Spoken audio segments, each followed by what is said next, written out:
كتبدا القصه مع واحد العصابه ديال الماطريه داخل المقر اللي كيديروا فيه الاعمال ديالهم. هذا المقر كان عباره على مصنع ديال النعناع والسكر كلاصي اللي كيتاجروا فيه. هذا الشاف ديالهم داني، هذا ولدو جوجو، وهذا بروكر اليد اليمنى ديال داني، وهما كيتناقشوا على كيفاش غيهربوا واحد الكميه ديال الممنوعات. كل واحد منهم اقترح حاجه، ومع داني كان كيتيق بزاف بروكر، قرر بلي الاقتراح ديالو هو اللي غيكون. وماشي غير في هادي، داني كان ديما كيخلي بروكر ياخذ القرارات الكبار، وهذا الشيء حرك الغيره ديال جوجو وخلاه يحقد عليه.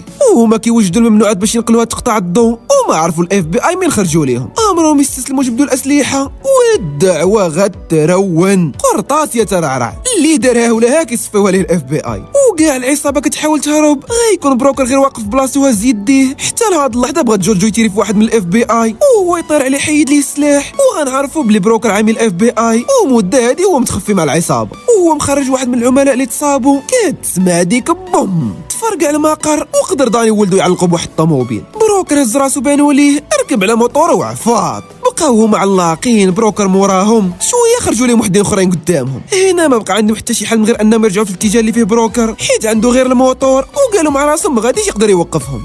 ولكن الشعير كان كيطير، مع قربوا عنده رخى الموطور في اتجاه الرويده، تيرا في المحرك ديال الطوموبيل فرقعوا، هكا قدر يوقفهم. بغا داني يكمل التعلاق على رجليه، لقى صاحبنا كيتسناه، جا فيه بكروشي عاودوا بركله الصدر طيحوا، وهو كيضرب ليه المينوط نيش فيه جوجو، ويلا غيتيري. وصلوا البوليس تيراو في جوجو صفوها ليه. داني ملي تقتل ولده حقد على بروكر، ووعدوا بلي غادي ينتقم منه، وحتى بروكر تحرك من تما ساخط، وغيبان بلي ما بغاهمش يقتلوه.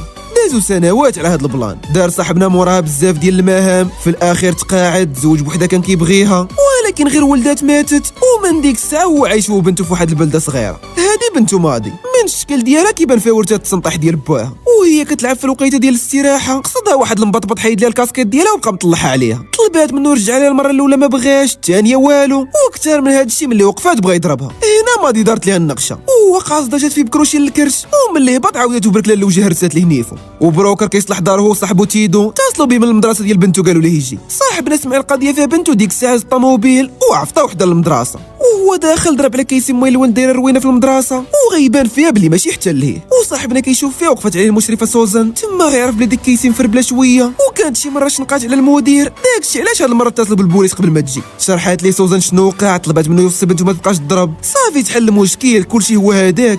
ولكن وصاحبنا خارج من تما لقى كيسي وراجلها كيتسناو، بقات كيسي كتسبوه وراجلها حتى هو كيسب. حاول الضابط يوقفهم ما سمعوش ليه، واكثر من هذا الشيء بدات كيسي على رجلها كتسنى، سير ضربوه، واش هذاك غادي يغلبك، وتيقول ليه قيد الحمار يكابري. راجل كيسي تقيد بالهضره ديال مراتو، زعم بغا يحط يدو على بروكر، وكيدير ليه ديك الرهق، جا فيه الوجه دوخو، وهز حبو حتى السما ضربو مع الارض. كيسي كانت كتقول راجلها يهجم عليه، شاف داكشي بدات تقول للضابط يعتقل بروكر، وتبع العيالات يحمقوك. دابا كانت هاجمه في البلاصه ولات باغا دير فيها ضحيه، ولكن الضابط شاف كلشي من الاول، وما عندوش لاش يعتقلو حيت كان غير كيدافع على راسو. وكيسي وراجل الجميع شادين الطريق لدارهم، بدات كتسب فيه، كطيح قيمته حيت غلب بروكر، وغيبان بلي ما تصراتش لهداك الشيء اللي وقع، وما غترتاح حتى تنتقم. في الليل وشي براش كيصنعوا السكر كلاصي، وقف عليهم واحد الصاد سميتو كلوتر. هاد كلوتر غيكون هو البزنس ديال البلده، واي واحد ساقي الخبر كيحاول يصنع كيخلي ضاربوه. مع وقف على دوك البراش جا هذاك اللي جمعهم من الرجل طيحوا، وقال لهم بلي لا عاود ساق لهم الخبر كيحاولوا يصنعوا شي حاجه غيصفى عليهم جمله. سالا هاد الشيء، رجع لدارو، تما لقى اختو كتسناه. وشكون غتكون هاد اختو؟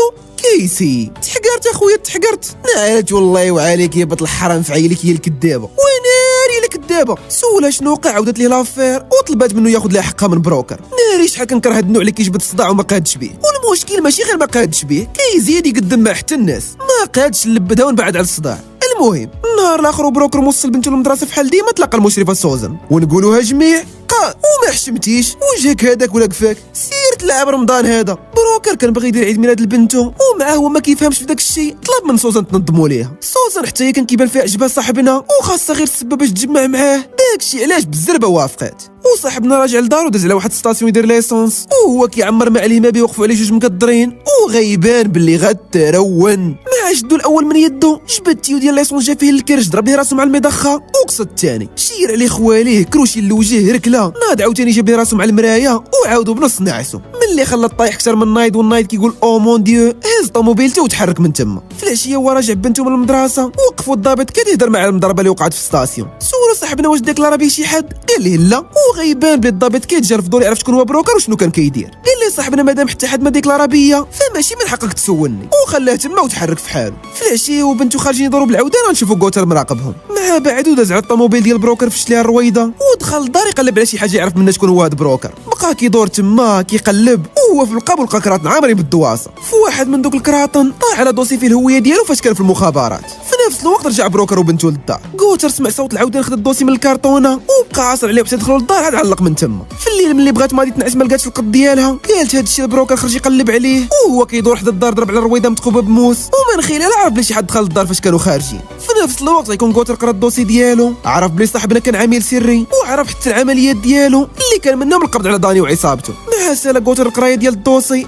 اتصل بوحده سميتها ماري قال لي عنده شي حاجه غتصوفيهم. والنهار الاخر نشوفو كيعاود على بروكر وكيقول لها بلي هو الشخص اللي كان عطى بالعصابه ديال داني. سولاتو ماري فاش غادي ينفعهم هاد الشيء قال لها هاد الشيء غيعاودنا نديرو صفقه كبيره مع داني. سولاتو شنو هي هاد الصفقه قال لها حنا غنعطيو البلاصه اللي مخبع فيها صاحب دعوته اللي كان سبب في اعتقاله وفي موت ولده، في المقابل هو يوزع لنا السكر كلاصي اللي كنصنعو. ماري في الاول خافت قالت لي بلي غير غياخذ داني المعلومات ويوصل للبروكر غينسى الصفقه ديالهم، ولكن في الاخير قدر يقنعها تمشي تفاوض معاه. في الجهه الاخرى غنشوفوا بروكر قاصد البلاصه اللي خدام فيها جيمي راجل كيسي. صاحبنا من بعد داكشي اللي وقع في دارو فاق ساخط ما وصل عنده قال لي عندك 24 ساعه تحضر لي القطه ديال بنتي وإلا عاودتي قربتي للدار مره اخرى نخلي ضربوك. جيمي في هاد اللحظه ما كانش عارفو علاش كيدوي، ولكن واخا هكا قال ليه يكون هاني وغيبان بلي باغي غير يتفك منه بنادم كاموني. في الليل والمحامي ديال داني خارج من واحد البواط وقفات عليه ماري وغيكون كيعرفها من شحال هادي وداك الشيء علاش اصلا دخلها معاه غوتر في هاد الشيء. سول على سبب الزياره عطاتو الدوسي ديال بروكر وتحركات.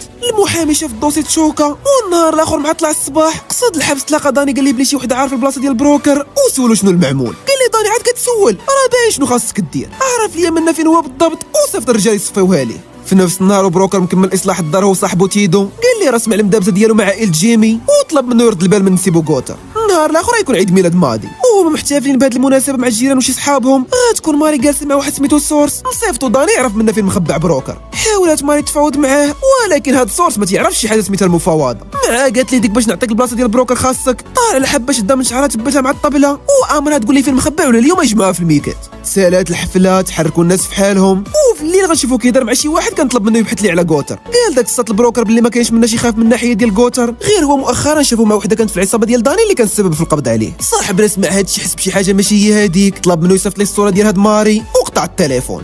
النهار الاخر غوتر مع ماري في القهوه حتى وقف عليه صاحبنا. السلام عليكم. ماري شافته برد ليها الماء في ركابي ولكن هو لحد الان مازال ما عرفاش هي اللي دوالي عليها صاحبو البارح. سولو غوتر شنو بغى قال لي واحد راس الطار ومع شنو قال لي راسو مشى تخليها للدار وجيت باش نقول لك راس الطار الا عاودتي غير فكرتي فيها غنخلي ضربوك. غوتر عارفو قادر يخلي ضربو كيف ما كيقول داكشي علاش بقى غير ملبدها. وصاحبنا خارج من تما وصلاتو الصوره ديال ماري مع ضرب عليها وعرف هي اللي كانت جالسه مع غوتر. حس بلي الامور عندها علاقه بداني رئيس عصابه الدراجين ومن تما تحرك نيشان البلاصه اللي كيصنع فيها غوتر السكر كلاصي وهو كيدور تما طاح على السلعه اللي دوز غوتر مده طويله هو كيصنعها. مع شاف اخوه ليسونس على البلاصه اللي مخبعه فيها جبد البولات عمرهم حتى هما بليسونس ورجعهم لبلاصتهم وقاد الخيوطه ديال الضو بحيث ما يشعلوا غوتر تفرقع البوله وتبقى العافيه في الدنيا كامله.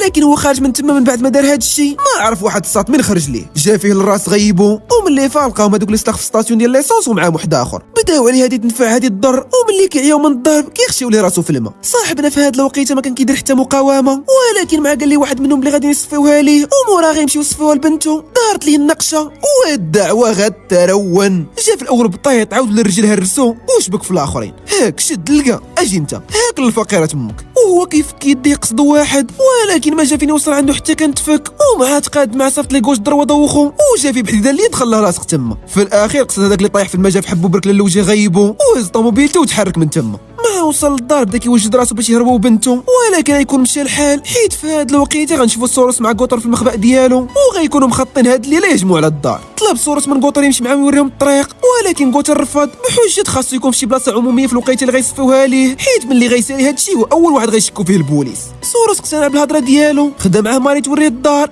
وركبوا الرجال ديالو في الباطو وقصدوها. من بعد مده قصيره وصلوا للبلاصه اللي عايش فيها خلاو ماري كتسناهم في الباطو وهما قصدوا الدار. وصاحبو مودي كيوجد العودانه باش يديهم لشي بلاصه اخرى كيف ما طلب منه بروكر. شم واحد منهم الريحه ديال العصابه بدا كيغوت بالجهد. مودي شاف هاد الشيء عرف شي حاجه ماشي هي هذيك وفي البلاصه تخبع في واحد القنت. في الطريق للدار سمعوا العصابه صوت العودان كيغوت وصيفطوا واحد منهم يشوف الاسطبل وهو كيدور تما ما عرف مودي من خرج ليه. ضربوا بالباب طير ليه الفردي وشدوا.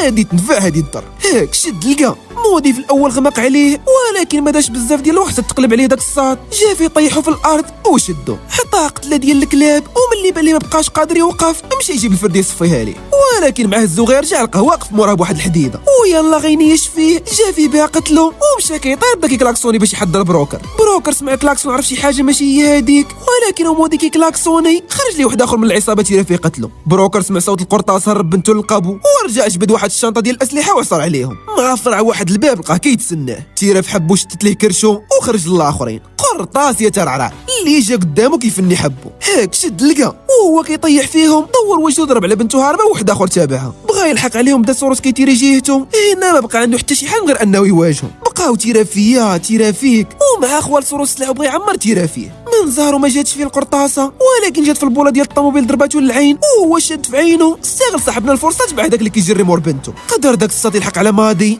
ويلا غيتيري فيها، صيفط ليه صاحبنا القرطاسه للراس قتلو، وحتى قال صافي تهنى منهم، وهو ينقز عليه سوروس، ديك الساعه طلب من بنتو تكمل الهروب وكبتها معاه عاوتاني، بقاو دقا فيا دقا فيك، غماق بروكر على سوروس وهو يجبد موس، شير عليه المره الاولى خواليه، المره الثانيه حتى هي خواليه، الثالثه شد الموس قلبو وضربو مع الارض وجا فيه بيه الكرش قتلو، وهو كيدير هذا الشيء غتكون ماري ضربات بنتو في الباطو وعلق بها، حاول يلحق عليهم ما قدرش، وفي نفس الوقت وصلوا البوليس، بنتو فاش علقات كانت خدت معاه التليفون، ومع وقف الباطو اتصلت بيه عطاتو المواصفات ديال البلاصه اللي خدتها لها ماري، باس مع المواصفات عرفها في المصنع ديال غوتر، وديك ساخده وحده من الطوموبيلات ديال البوليس وعفار، وغوتر مدابز مع ماري حيت جابت البنت المخبأ ديالو، وصلت اختو كيسي اللي كانت السبب في كاع هادشي اللي واقع، ملي ضربات على بنت بروكر تما تصدمات، وهي كتسول شنو كدير البنت هنا، بغات تشعل الضو باش تاكد راه هي، وكتسمع ديك بوم تفرقعوا البولات اللي كان عمر بروكر بليسونس، وفرقعوا معاهم داك المقر كامل. غوتر ملي تحرقات ليه السلعه ديالو حقد، وهو كيندب على زهرو المكعور، دور راسو باللي بروكر قاصدهم بالطوموبيل ديال البوليس،